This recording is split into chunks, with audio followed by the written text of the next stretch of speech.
I'm standing in front of day 2 struggle from my series of artworks in 7 days.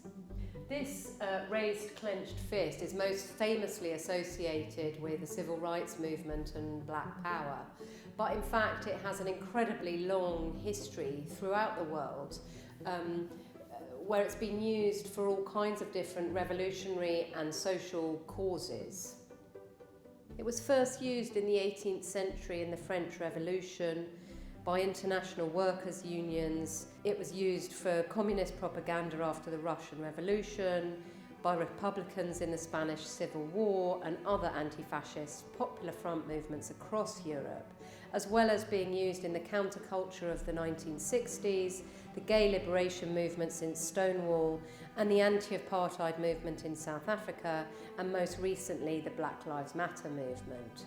But today, on International Women's Day, I want to focus on how the feminist movement adopted this symbol. Following the 1968 Miss America beauty pageants, there were widespread protests, and the feminist movement then adopted this symbol in earnest.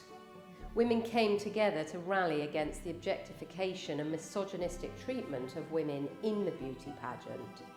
This was widely considered to be the beginning of the second wave feminism after the suffragette movement at the turn of the 20th century.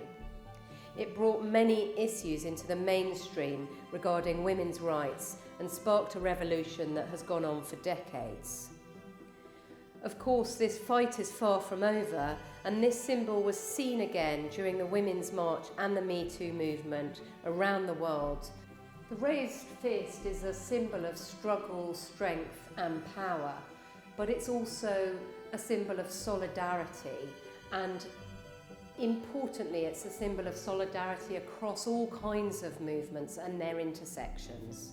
The fight for equality will never be truly successful if it doesn't include everyone, regardless of gender identity, race or class.